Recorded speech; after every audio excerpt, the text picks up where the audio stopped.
On, and we're back on the air.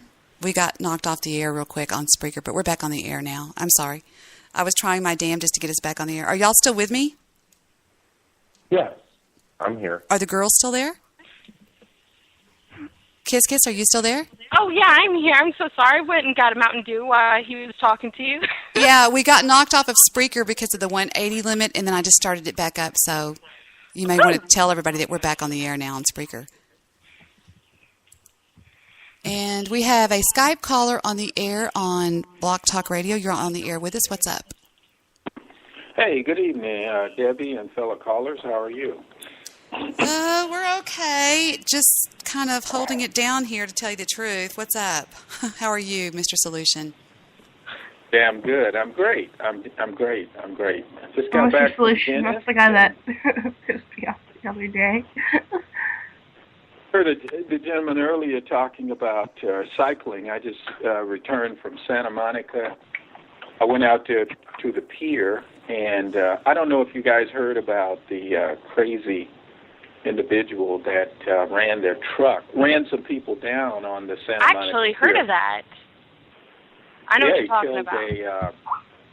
A woman who had was celebrating her marriage, I think. And anyway, Venice, I thought Venice was pretty run down. I had been there years ago. And, you know, with a bike, obviously, you get a chance to really see things in a way you don't in an automobile. I was never impressed with Venice Beach. I'm never impressed with it for some reason. I don't know. Yeah, it's kind of the dumps.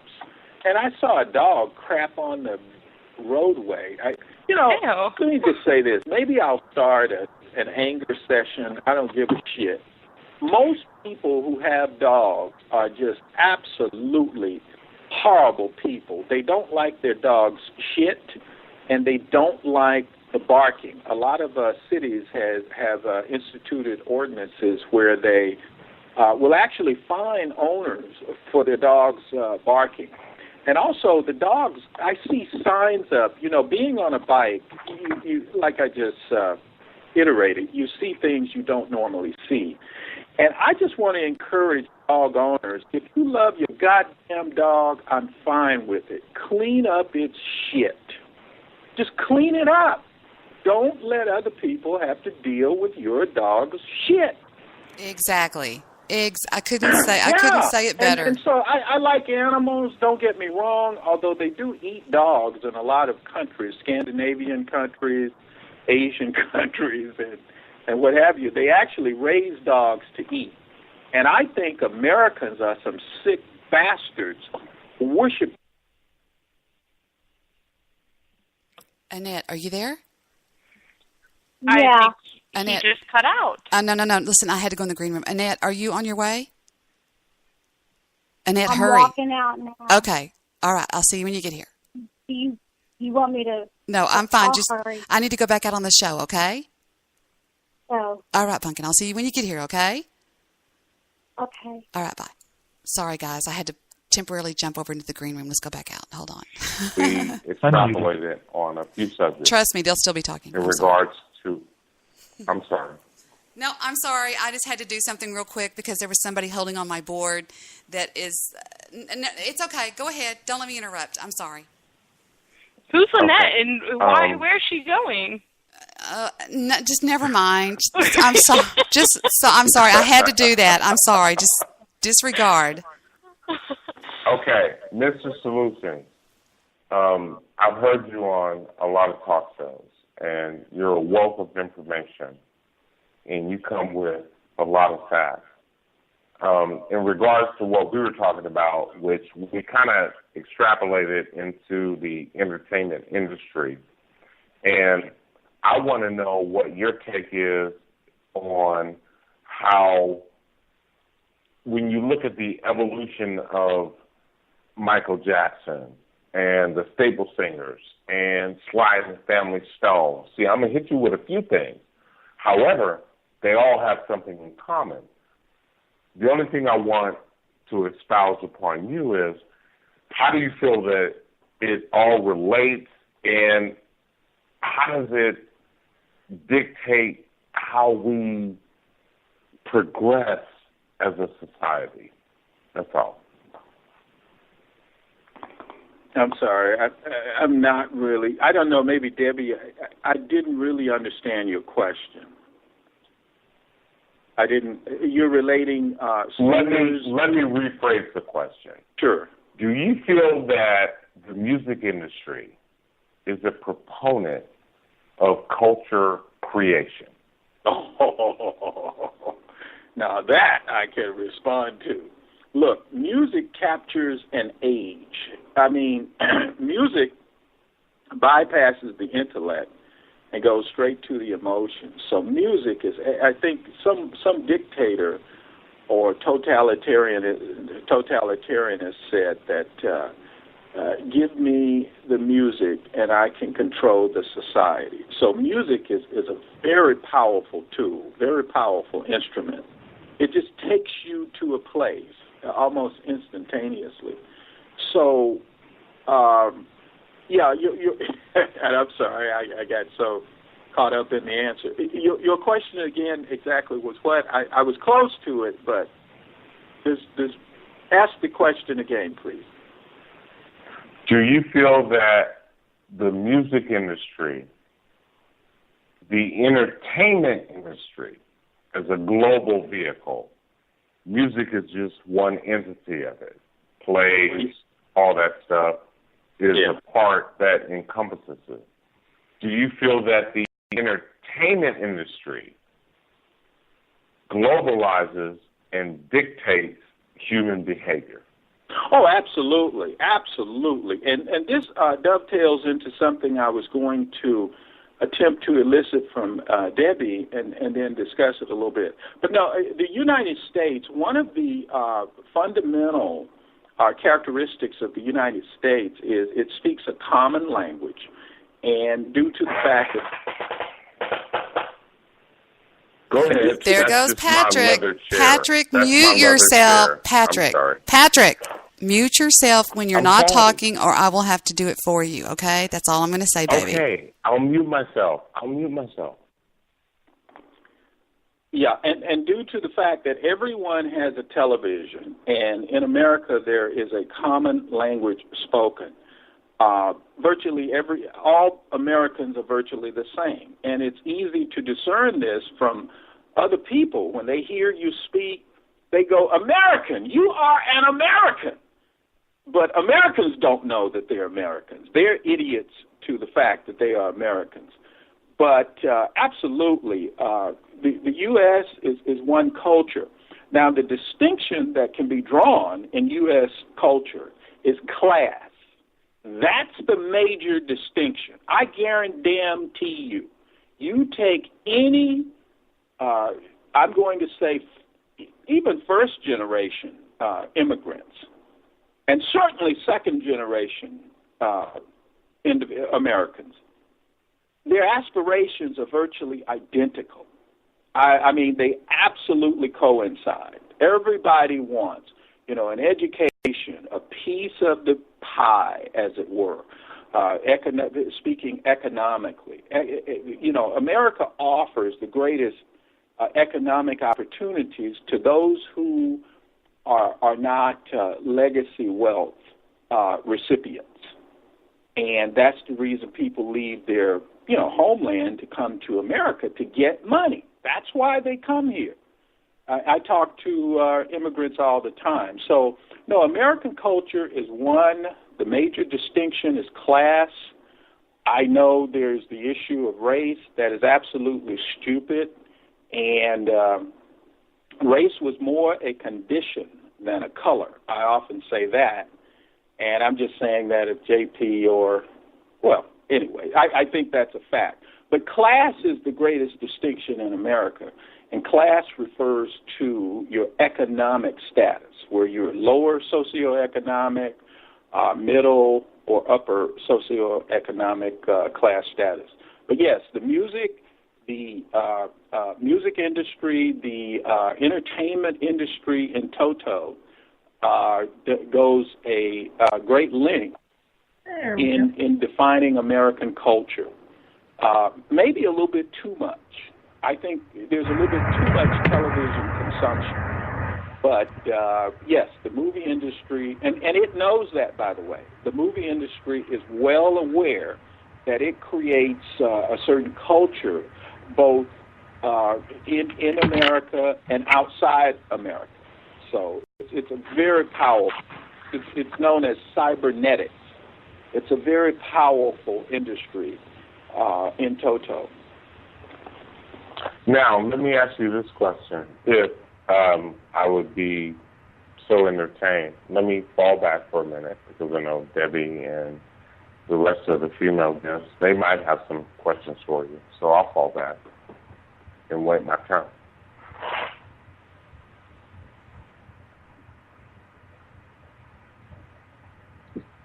Do what? Okay, I'm confused too. I thought you guys might have had some questions, so I didn't want to just go in and start asking a whole bunch of questions. I wanted to wait my turn. That's all I said. Okay, well, go ahead. How about that? All right, Mr. Solutions. And when you look at what's going on in Egypt and the geopolitical landscape and how it relates to the United States, because, you know, as people of the United States, we have a tendency to, like, separate ourselves and think that it has nothing to do with us, when in reality we're intrinsically tied to it. How do you feel that what's going on in Egypt and the fact that we were able to usurp the power of Gaddafi and drive him out of office, which allowed everything that is going on in Egypt proliferate? You know, that's an excellent question, but I'm going to beg off on that one.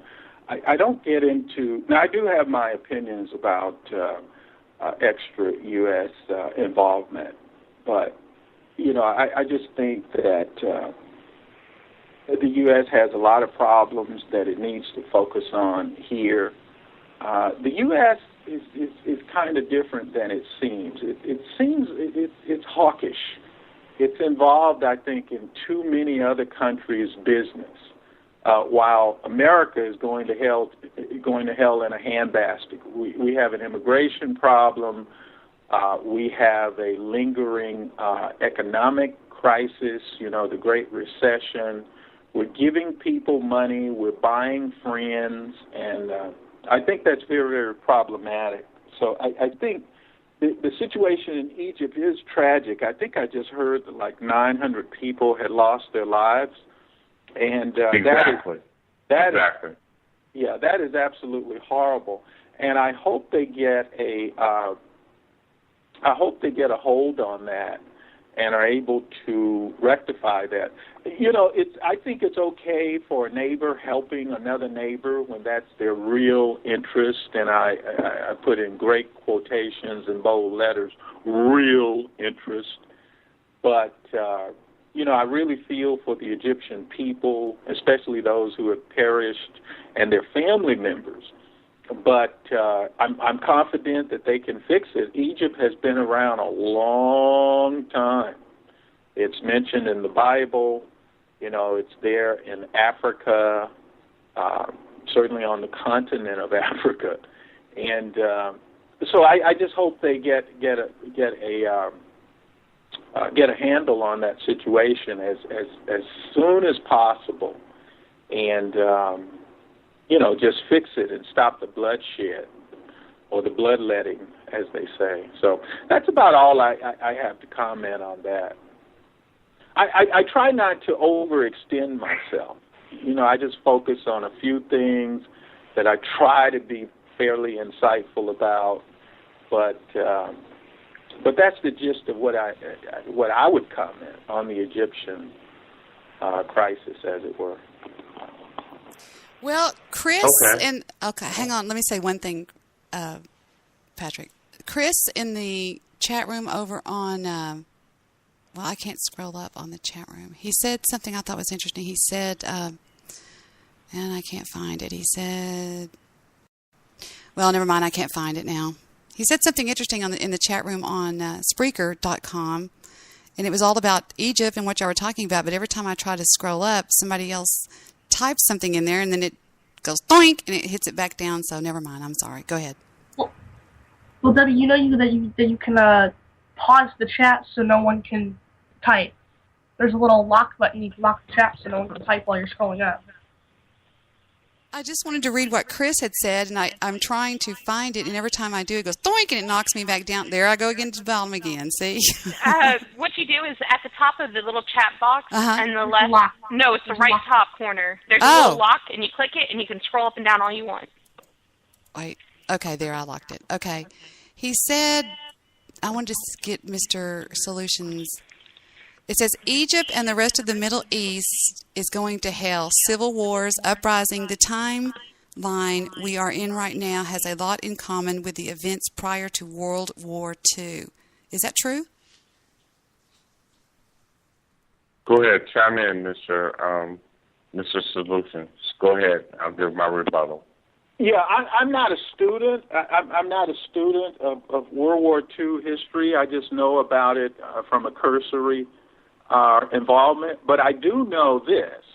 The basic, the foundation of any country is the internal stability. And when you have economic unrest, people have less reason to really be civil.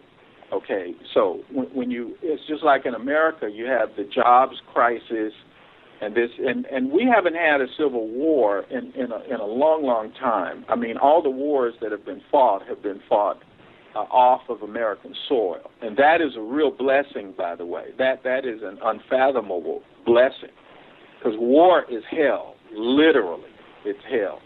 And so, you know, when the people don't see a reason to really be civil, such as they have jobs, they have money in their pockets, they have food in their stomach. These are the things that keep people on the straight and narrow path.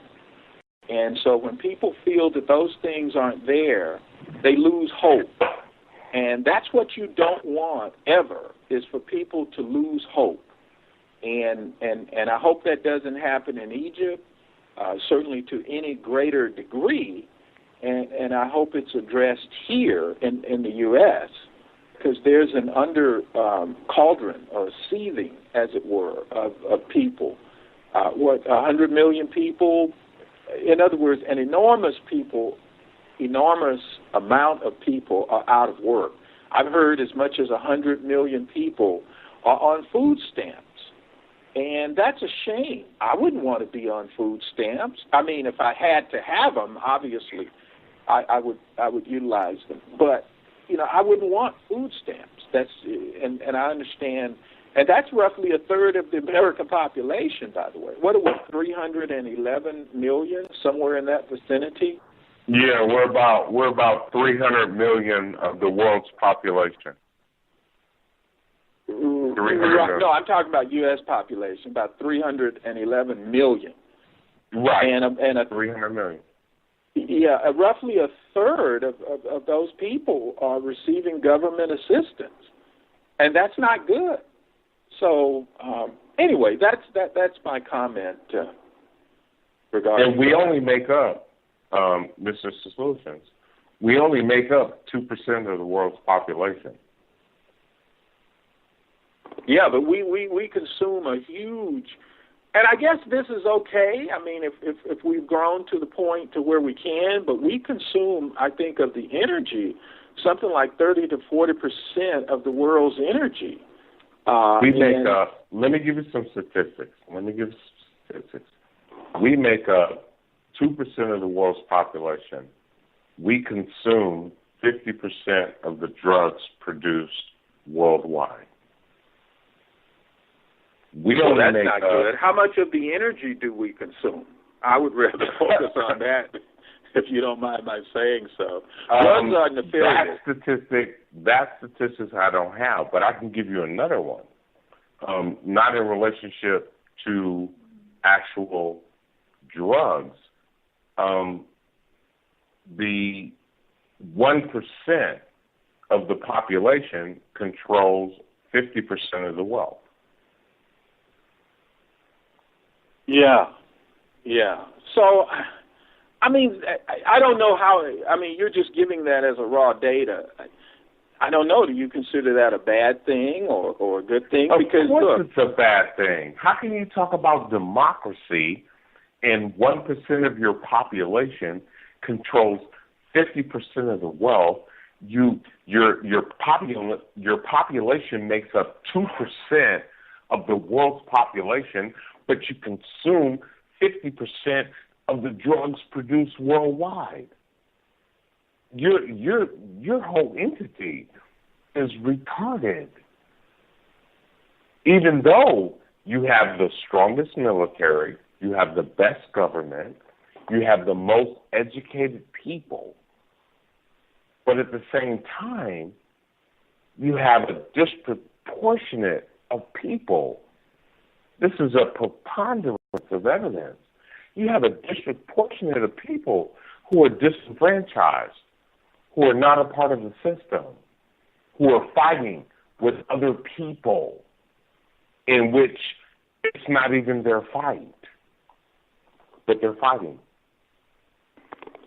Yeah, That's where we're wrong. Go ahead. No, and when we talk about Egypt, okay, they got Mubarak out. They've moved Morsi in. At the same time, the United States government is funding the military to the tune of $1.3 billion a year. And Morsi is part of the Muslim Brotherhood, where Mubarak is part of a secular government that has flourished for over 50 years. And then we went in there and said, hey, you need to have democracy.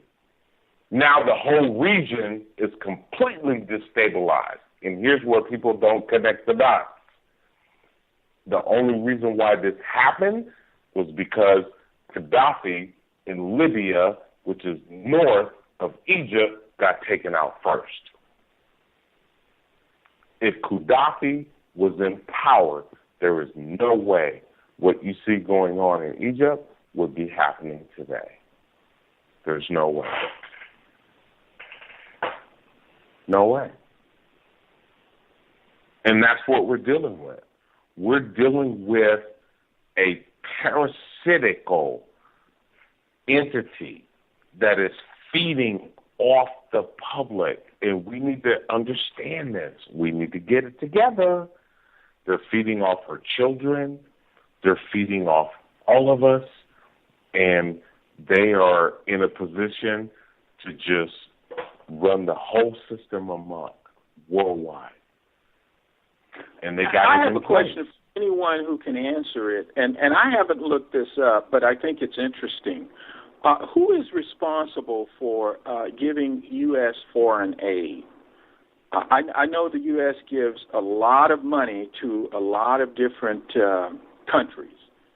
And I have an idea, but I don't know for sure. Does anyone know what department in the U.S. is responsible for doling out foreign aid? I have a comment on that, but I'll sit back and wait for other people to comment before I comment.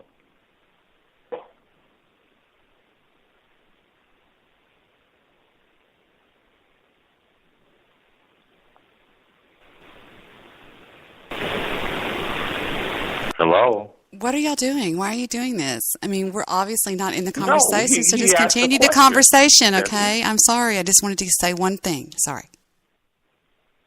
Okay. He asked a question. He just wanted to know who's responsible for all this foreign aid and these governments being propped up, and who's funding this? Who's in charge? I have a theory. Yeah, specifically, what entity in the United States is responsible for giving foreign aid to other countries? Because that is U.S. taxpayer money. All that money, believe it or not, is kept on a ledger.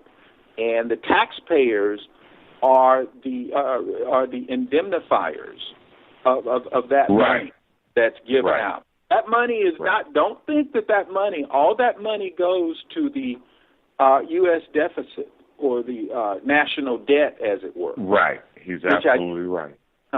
Yeah, which I think right now is at around $16 trillion. So I'm just wondering, what entity in the U.S. is it? The State Department? Is it the Federal Reserve? Who is responsible for giving out that foreign aid? It's the bankers. It's the bankers. And this goes back to the Federal Reserve. It goes beyond the Federal Reserve. You can go back to, what's the guy in France, Napoleon Bonaparte. You can go back to the religious institutions, the Cathars. You can go back to the Templars, central banking. That's where it is. Central banking. Thomas Jefferson told the United States, you need to have a revolution every 10 years. That will eradicate nepotism, and that will also eradicate people being put in positions to where they can live the rest of their lives being in those positions. If you don't do that, you're going to fall by the wayside. Okay, I want to say something now. First of all, I don't hate the rich. In fact, I like the rich.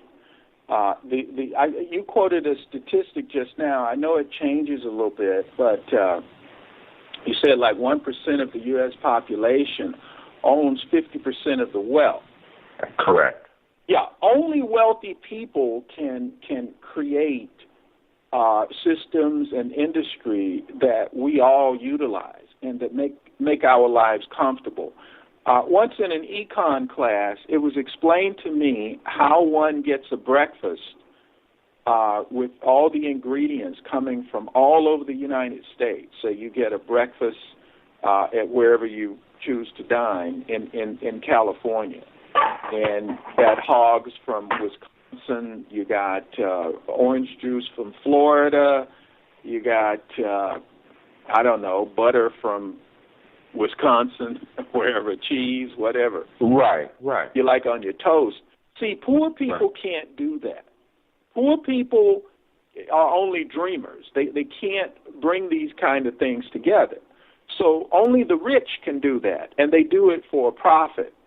So I think before we bash the rich, now there is greed. I think that guy in, it was Michael Douglas that said, I think he was the movie that I was about to tell you. Yeah, Wall Street. He said greed was good. Wall Street. Yeah. Watch the movie Wall Street. See, and I mentioned about Robert Kiyosaki. A lot of people in America, regardless as to what their ethnicities are, they don't know how to gain wealth. They just, that's a special skill.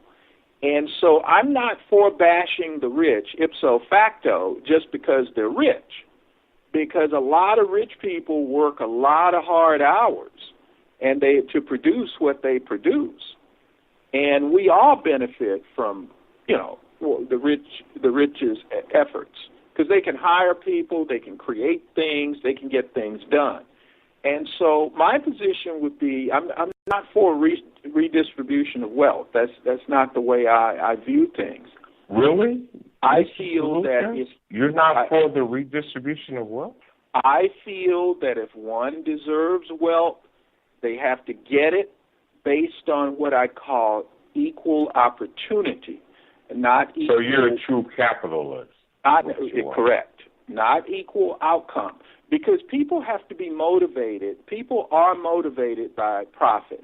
That's what capitalism does, juxtaposed to socialism. Socialism stifles growth. It stifles productivity. It stifles the human will. And so we have to talk about it. Hey, I want to be rich. I mean, I love that idea of being wealthy, having enough funds to do whatever the hell I want to do. Okay? So, my adage is teach a man or a woman how to fish, and they're not limited to eating for a day, you see. So we need to be very careful about that particular concept. No, what socialism does is that it eliminates aggressiveness, which is what capitalism does. So let's look at it from a rudimentary process on a humanistic level. Capitalism is all about, it's an animalistic economic system. It's who can survive. One of the reasons why we were given the theory of evolution, which was through Darwinism, and then there's part of the eugenics society, which is Charles Darwin, was that it had nothing to do with man coming from ape. It had to do with the selective process. And this is a if standard you don't I have. have the I don't know how much. ability, go ahead. Yeah, thank you. I don't know how much you've heard me speak. In fact, economics is one of my favorite subjects. It's one of my fortes. Okay. Look, I do this on an honor system. I say before anyone should offer advice, either man, woman, or canine, they should, first of all, have all their bills current. All their monthly bills should be current. Number two, they should have at least 1 year's salary in reserve. Now, that's what financial planners tell us. They used to say 6 months about 10 years ago, but now they say a year's salary is needed in order for one to be pretty much stress-free and financially secure. And I also added to that, have a bowel movement.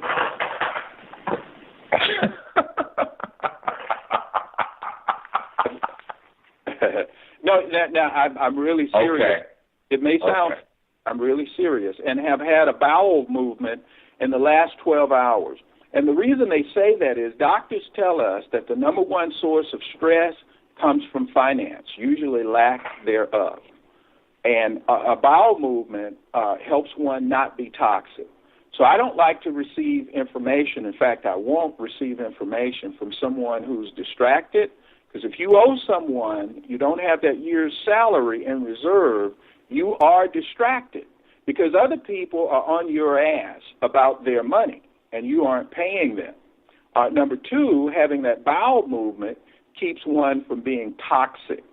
So I don't want a distracted, toxic person offering me advice, just like I wouldn't want a bankrupt financial advisor offering me advice, nor would I want an overweight trainer offering me advice, just for example. So I would say those are now, can you, on a voluntary basis, offer whether you meet those three criteria? Yes, I do. I mean, okay, offer. Very good. And I think, however, wait, let me finish. With that being said, I understand the loopholes that are written in your constitutional agreements and whatever articles that you've drawn up.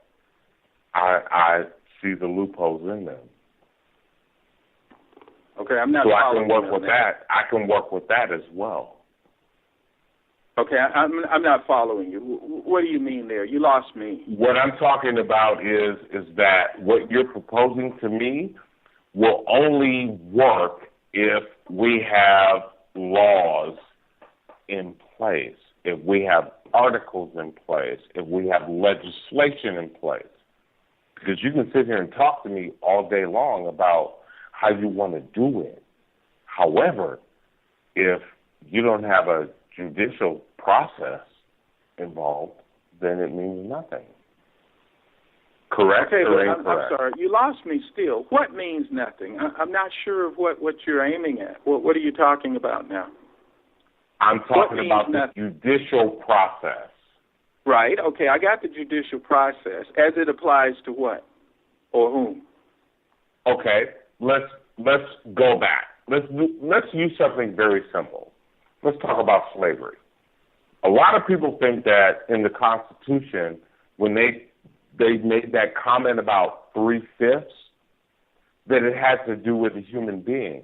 When in actuality, if you read the Constitution, 3/5 has to do with property, not human beings. So they were talking about slaves in the sense that they were talking about a human being. They were talking about 3/5 of property in the Constitution. And this was based on taxes. This was based on taxes. Before you go on. Okay, the slaves didn't have any property. They were property. So take it from there. Exactly. So what's your point? So when they drew up the Constitution and this fabricated ideology of 3/5 of a human being, it had nothing to do with a human being. It had to do with property taxes. Oh, absolutely. The absolutely. Appropriation of taxes based on the population in your state. Right, and if Brian or his cohort, Snake, JP, were here, because they like to try and talk about that particular subject, and I simply kind of cut them off at the knees by saying, if you deal with slavery, which is fundamental to America, and it has to do with everything in America, that is the money, the industry that leapt from slavery. You've got to talk about the economic, because slavery was an economic enterprise, purely and simply. And when people talk about, for example, racism, it hasn't a damn thing to do with discrimination or being bigoted. What the hell do you care whether someone likes you? That's a person's personal preference, which they have a right to. But when they violate your rights, per the preamble, and I consider it the foundation for the Constitution, the Declaration of Independence, where it talks about all men are created equal, all men and women, because it's mankind, and are endowed by the Creator with certain inalienable rights, those being life, liberty, and the pursuit of happiness. So those are what I call inherent rights of human beings that government doesn't grant, but is there to protect, to recognize, and to protect. In other words, to indemnify via the fiduciary responsibility that civil law is sworn to carry out. And I'm in total agreement with you. That's where you had a breach of the Constitution in that government failed to protect its citizens. And therefore, the government should be sued. Federal, state, local government. Their asses should be sued in our domestic court and in the UN. You can't. No, Mr. Solutions. Here's what we Wait a minute. Let me just finish. You can't sue the government in domestic court. You have to just sue the government under international tribunal. I'm just laying out a general point here. The fact of the matter is human rights violations do not have a statute of limitation. And the thing is that now this is the point, though. Because such an economic differentiation was created, I would say black Americans, I know about 10 years ago, it was 71% of black Americans were at or below the poverty level. And nobody gives a shit. No one gives a shit. And if they don't do something, they're going to be subsumed. They're going to be permanently marginalized. They're going to be criminals and beggars, the whole group, because there's nothing for the up-and-coming generation to really have as assets. They have nothing. They're getting rid of federal jobs. They're getting rid of all of that. So people are going to have to rely on their resources. So things are getting tougher and tougher right now. I was listening to a program the other day where a lot of college students of all ethnicities are moving back in with mom and dad. because there's nothing out there for them. Now, of course, were that me, I would never give up. I never give up. I believe I would always discover, create something that would be, fulfilling. But I'm not your average bear. But the average person, even good people, can't find anything. There are no jobs. And so they're moving back home with their parents. So anyway, that just portends what's going to happen to people who have no resources. They're going to be at a severe deficit, period. Right. In my humble opinion. Here's what I'd like to do with you, Mr. Solutions, because we've dominated this comment. And my I'm going to girl, hang out a little bit. Yeah, I talk out real easy. My girl Debbie, she gave me a little leeway that I don't normally get, but I want to get off of here and let her get control of the show. But I would like to hook up with you and exchange some philosophies and share some information. Well, let me say this. I'll be here. Debbie and I have a show planned starting September 1st. We're going to be exegeting the book of Genesis. So just come there, come one, come all. We would love to have you. I'll be there. Good. Be there, and that'll be great. All right. Hey, nice talking with you. I'm hanging out in the queue. Debbie, are you there? And guess what, Mr. Solutions? Most people on BTR think I'm you. You didn't know that, did you? No, well, Yeah, I get accused of being Mr. Solutions every freaking day. Really? Now that they heard. Thank you for using Blog Talk Radio. Good. Thank you for using Blog Talk Radio. Goodbye. And they were gone. That means it's 1:59. Is anybody still here with me? Only me, I guess. Wow. That was wild. That was the longest, I think, anyone's show that I've listened to that someone let them take over their show. I have a feeling that was Patrick's swan song on my show. Seriously. I don't even know what to say. I mean, it was like a whirlwind. They just both came in and then they just didn't shut up. Well, what amazes me about the whole deal is Patrick doesn't even acknowledge me. It's like, I wonder sometimes if he could go the entire show without even going, Debbie, are you there? Well, then he tried to, I don't know if he was, in the middle of thinking of his answer, and he was like, well, I'll let someone else, And I'm like, you two are having a conversation with each other. Why would you stop? I don't want to, I'm sorry, I was talking to Vic. I don't want any more. He's taking the food away. I'm tired. I'm full of it. Ugh. We were just sitting, Vic and I are just sitting here eating and having a good time. I took my headset off. I was going, this is ridiculous. I know, I'm sitting here checking out Facebook, and I'm like, God, they're still at it. I mean, you wonder how rude can somebody be? I mean, you know what I mean? Well, you are, like I said, you're the host of the show. Like I said, I've never seen any other host be like, okay, go ahead, take over my show. Go on, let them do it. They're just sitting there not even respecting that it's your show or, if that's okay with, stuff that you want them to talk about. No. Because, see, I just want people to see how rude some people can be. It amazes me. I swear to God, it does. I don't care if it's BTR, Spreaker, whatever, internet or not. It just blows my mind how freaking rude people are.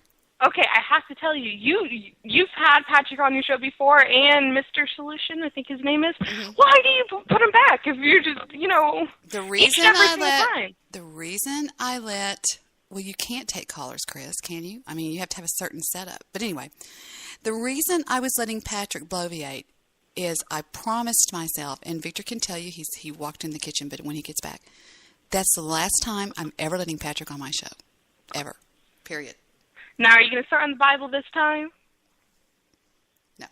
Are you going to give me, a reward if I, call you out on it? Y'all are so mean to me. Y'all are horrible. I'm beginning to wonder. Love you. Yeah, I can tell.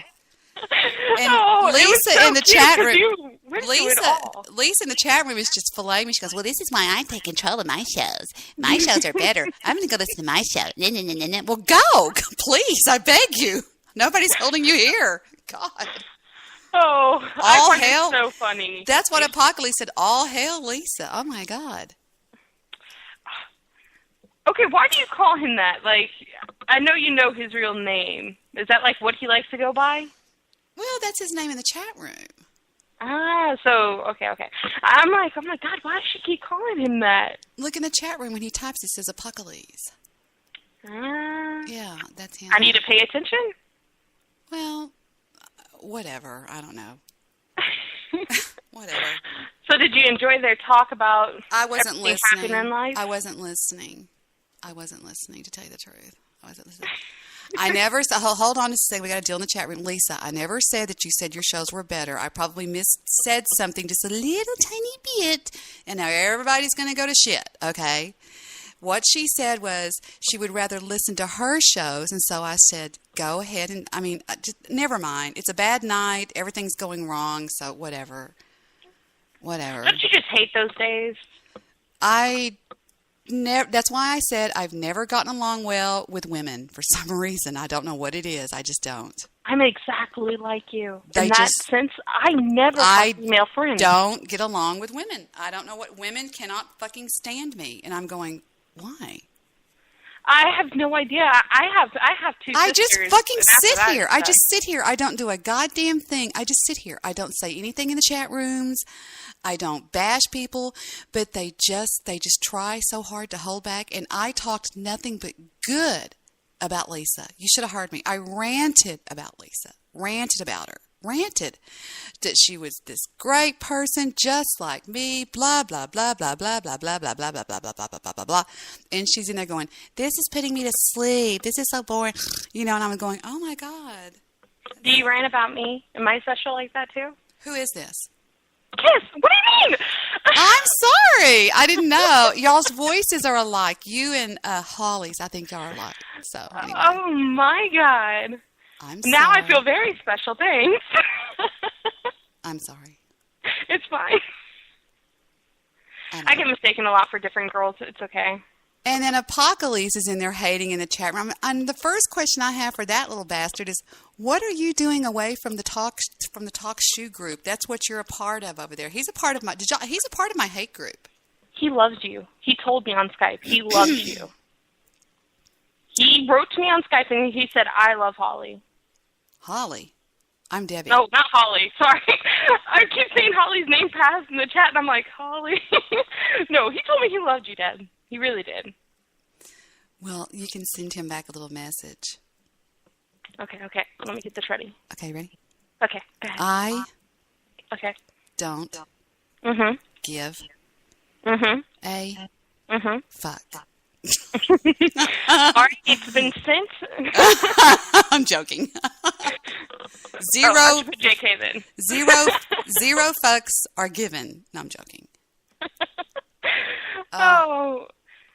I gotta admit, if they did their own show, people that liked and enjoyed that kind of, politics and stuff like that, I could understand people going and listening to it. But when you go on someone else's show and you just totally, without any remorse, take over their show. It's horrible. It's horrible. It's horrible. And it's like Victor said, one night, Debbie, I would love to just see, for the whole 3 hours on Blog Talk Radio, would he ever even acknowledge you?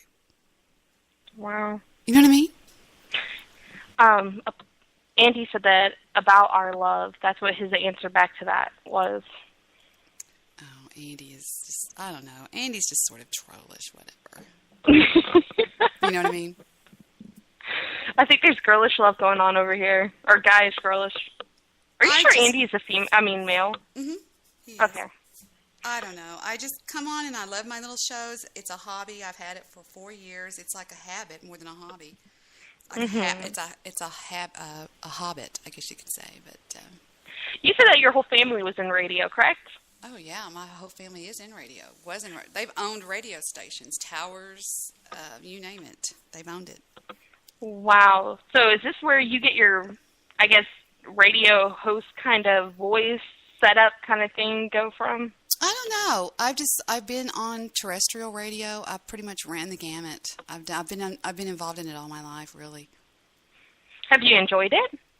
Well, of Or is course. it something that was just passed I down? love it. No, no, no, no, no. I love it. Are you kidding? When we were little, we had to go to the radio station when there was inclement weather in Lubbock, and I was the one that had their face up against the control room.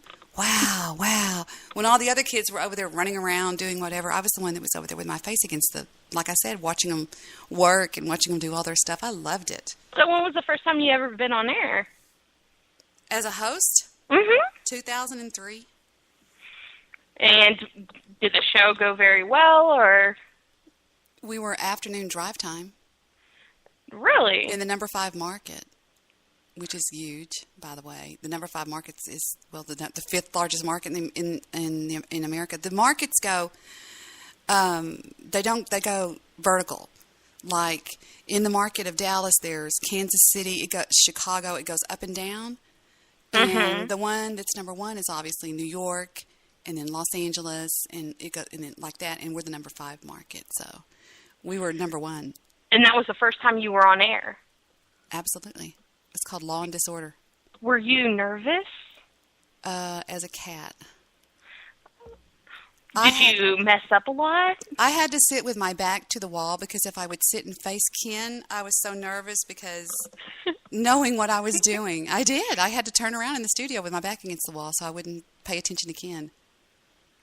Wow. Ken was first chair, I sat second chair, and then there was this mullet that sat third chair that thought he was second chair. His name was Shemp, and it was a good show. It was called Law and Disorder. When you finally, when the show ended, did you kind of, let out that big sigh of relief? Well, it ended very strange. Ken got fired. Ken started this crazy, psychotic infatuation with me, and it got out of hand to where I just was bothered by it, and I didn't show up one night, and he was on the air. I'm talking a 50,000 water. All right, this is a 50,000. This is a big audience. We played to 250,000 to 500,000 nightly. He was on the air screaming out, "If anybody knows where Debbie is, call the station." He was freaking out. That was the night I took my cell phone and threw it out the window of my car. And I was with my Is girlfriend. that the only thing you've ever thrown out of a window of a car? Never mind. I thought you were serious. Go ahead. No. Go on with your story. Never mind. No, you were saying something. Go on. No, I'm fine. Continue. I don't want to, and I'm not going to. I was enjoying this. Yeah, I can tell. No, actually, when you said throwing something out of the window of the car, my nephew's mother threw a wedding ring out of her car when, things went to the shits. So, when you said you threw your phone out of the car, it popped in my head, and I was like, oh, is that the only thing you've thrown out of a car? Oh, well. You sound very upset. I'm not upset. Jesus Christ, people, what is this filet Debbie night, or what did I do to y'all? What's the deal? My God, everybody's so vicious tonight. I don't understand. What did I do? Is there something I need to apologize for or something? Am I missing something here or what? Are you talking to me personally or everyone? Everyone just seems to be so vicious tonight. What is the deal? I mean, I just come on here, whatever. Whatever. I don't understand it. Everybody's being so weird and rude and kind of meanish or something. Maybe it's just today. Well, whatever. I've been like that today a lot, too, with different people, though. Maybe it's my attitude that's rubbing off weird. I don't know. I just think it's sad because I'm so nice with everybody, and I talk everybody up, and I'm so sweet, and everybody's just so mean to me. I don't understand why. Maybe it's just the way people are. I don't know. Don't understand it. People are weird on the internet. Seems to rub off in a weird way. I'm not mean on the internet.